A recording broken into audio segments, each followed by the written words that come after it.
সকালের ব্যস্ততায় আমরা সেভাবে কিছু রান্নাবান্না করতে পারি না। তো এই রান্নাটা যে চটজলদি হয়ে যাবে সেটা আমি বলছি না।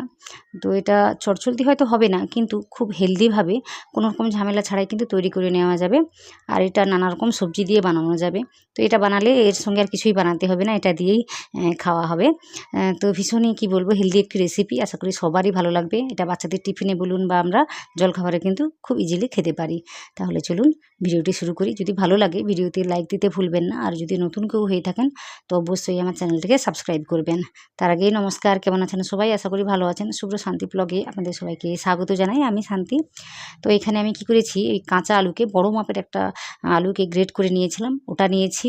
আর ওই যে কাপটা দেখছেন, ওই কাপেরই মাপ করে 1 কাপ বেসন নিয়েছি, 1 কাপ সুজি নিয়েছি, আর 1 কাপ জল নিয়েছি। মোটামুটি এটাই হলো এই রেসিপির মাপ। আমার জন্য এটা আমি করেছি। তো সব কিছুকে নিয়ে একটু মিশিয়ে নিচ্ছি, কারণ এখানে বেসনটা কিন্তু গুটলি পাকিয়ে গিয়েছিল, সে কারণে একটু ভেঙে নিচ্ছি। আর এটাকে রেস্টে রেখে দিচ্ছি ওই 10 মিনিটের জন্য। তো এইভাবে রেখে দিলে কি হবে, সুজিটা কিন্তু জলটাকে টেনে নিয়ে নরম হয়ে যাবে আর ফুলেও যাবে। তো আপনারা দেখতে পাচ্ছেন এটা অনেকটা ঘন হয়ে গিয়েছে। তো এইভাবে কিন্তু কাজটা হয়ে যাবে। তো দেখুন কোনো রকম ঝামেলা ছাড়াই, এক্সট্রা কোনোভাবে কিছু খাটতে হচ্ছে না, শুধু একটু সময় লাগছে, এই যা। তো এখানে কি করেছি, কিছু পেঁয়াজ আমি কেটে রেখেছিলাম, ওটাই দিচ্ছি। আর কাঁচা লঙ্কা দিচ্ছি। আর আমি দিচ্ছি টমেটো কুচি। তো এখানে গাজর দেওয়া যেতে পারে, নানা রকম শাকসবজিও অ্যাড করা যেতেই পারে। তো এখানে আমি কারি পাতা দিচ্ছি, এটা থাকলে দেবেন, না থাকলে কিছুই না। তো যেটা হাতের কাছে থাকবে সেটাই দিলেই হবে। তো এক্সট্রা কিছু দিতে হবে না। আর আমি একটু লঙ্কাকে কেটে নিয়েছিলাম, শুকনো লঙ্কাকে, সেটা দিচ্ছি, চিলি ফ্লেক্স আর কিছু ধনেপাতা কুচি এভাবে দিয়েছি। তো বেসনে যে কোনো রেসিপিতে একটু জোয়ান দিলে ভালো লাগে, হজমের জন্য ভীষণই ভালো, বিশেষ করে সেই জন্য আমি 1 চামচের মতো দিয়েছি। আর এখানে আমি ওই আমচুর পাউডারটা আমি 1.5 চামচের মতো দিয়েছি। আর দিয়েছি ওই ভাজা জিরেটা দিয়েছি 1 চামচের মতো, গোটা জিরে দিয়েছি আমি 1 চামচের মতো, লবণটা দিচ্ছি পরিমাণ মতো। তো এখানে সব কিছু দিয়ে আমি মিশিয়ে নিচ্ছি। তো দেখুন আমি হাতও লাগাচ্ছি না, কিছুই করছি না, এভাবে শুধু কাজটাকে করে নিচ্ছি। আমি যে বললাম ওই সময়টা হয়তো লাগবে, কিন্তু কাজটা করতে কোনো রকম ঝামেলা হবে না। তো এইভাবে নানা রকম সবজি দিয়েও বানানো যায়, খুবই হেলদিভাবে তৈরি করে নেওয়া যায়। তো এখানে আমি একটু হলুদ গুঁড়ো দিয়েছি কালারের জন্য। ভাবছিলাম দেবো না, কিন্তু পরে ভাবলাম দিলে হয়তো ভালো লাগবে, সেজন্য আমি দিলাম। তারপর কি করেছি, ওই 1 চামচের 3 ভাগের 1 ভাগ বলতে পারেন, আমি খুবই অল্প করে সোডাটা দিয়েছি, বেকিং সোডা। ওটা না দিলেও কিছু না, এই জিনিসটা ফুলাবো বা কিছু সেরকম কিছু না, শুধু হালকা করব বলে এই রেসিপিটাকে সেজন্যই দিয়েছি। তাছাড়া ভেতর থেকে ভালোভাবে সব কিছু সেদ্ধ হয়ে যাবে।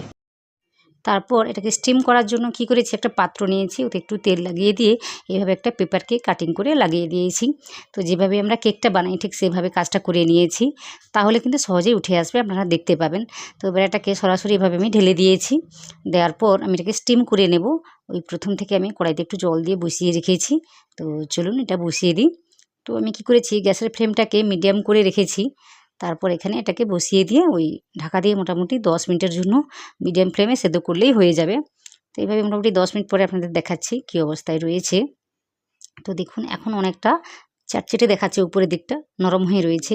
তো সেজন্য আমি কী করেছি, আরও 2-3 মিনিটের জন্য এভাবে খোলা রেখেই সেদ্ধটা করেছি। সে কারণে দেখুন উপর থেকে ভালোভাবে শক্ত হয়ে গিয়েছে, আর হাতে একটুও লাগছে না। তো বোঝা যাচ্ছে মোটামুটি হয়ে গিয়েছে। তারপর কী করেছি, এটাকে ঠান্ডা করে নিয়েছি ওই 15 মিনিটের জন্য।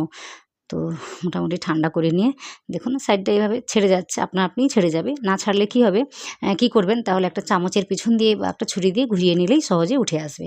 তো এখানে কিছুই করতে হয়নি, মোটামুটি সহজেই উঠে এসেছে। তো আপনারা দেখতে পাচ্ছেন। তারপরে এই পেঁপাটাকে তুলে দিতে হবে, খুব সহজেই তোলা যায়। তো এইভাবে কাজটাকে করে নিতে হবে। তো এখানে আমি আমচুর পাউডারটা দিয়েছি, ওটা যদি না থাকে তাহলে একটু লেবু রস দিলেই হবে। 1 চামচ বা বলতে পারেন 1.5 চামচের মতন লেবু রসটা দিলেও একই কাজ করবে। তো এইভাবে কাজটাকে করে নেওয়া যায়। তো এভাবে আমি কেটে নিচ্ছি, আপনারা আপনাদের মতো করে শেপ করে কেটে নিয়ে তারপর কাজটাকে করে নেবেন। তো ওই বললাম একটু সময় নেবে, কিন্তু কোনো রকম ঝামেলা কিন্তু কিছুই হবে না। তো যে পরিমাণে আমি এই খাবারটি বানিয়েছি সেটা কিন্তু 4 জনের খুব সহজেই হয়ে যাবে। তো 1 কাপ সুজি, 1 কাপ বেসন দিয়ে কিন্তু এতজনের খাবারটা সহজেই তৈরি করে নেওয়া যাবে।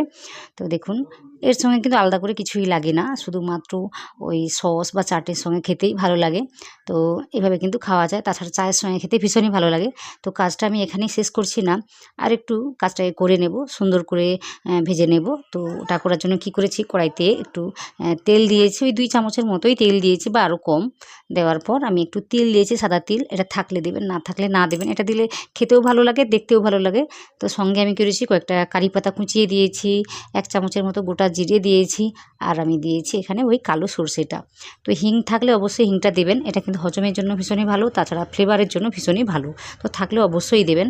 তো এইভাবে দিয়ে মোটামুটি এই সময় গ্যাসের ফ্লেমটাকে আমি মিডিয়াম করে রেখেছি। তো এগুলোকে দিয়ে উল্টে পাল্টে একটু ভেজে নেব কালারের জন্য। আর উপর থেকে ক্রিস্পি হলে দেখতে ভীষণই ভালো লাগে, আর ভেতর থেকে নরমই থাকবে, আপনারা দেখতে পাবেন। খেতে ভীষণই মজার হয়। তো এখানে আপনারা আপনাদের মতো করে সবজিগুলো অ্যাড করতে পারেন। তো দেখুন এইভাবে আমি ভেজে নিয়ে তারপর আপনাদের দেখাচ্ছি কতটা সুন্দর হয়েছে। তো দেখুন এভাবে মোটামুটি ভেজে নিয়েছি। খুবই সুন্দর দেখতে হয়েছে। তো ভীষণ ক্রিস্পি হয়েছে বাইরের থেকে। তো এটা কিন্তু এমনিতেই খাওয়া যায়, আমি বারবার বলছি। তাছাড়া কোনো রকম সস বা চাটনির সঙ্গে খেতে ভীষণই ভালো লাগে। তো সবগুলো ভেজে নিয়ে তারপর আপনাদের দেখাচ্ছি কেমন লাগছে দেখতে। তো আশা করি রেসিপিটি আপনাদের ভালো লাগছে। যদি ভালো লাগে ভিডিওতে লাইক দিতে ভুলবেন না। আর যদি নতুন কেউ হয়ে থাকেন অবশ্যই আমার চ্যানেলটিকে সাবস্ক্রাইব করবেন।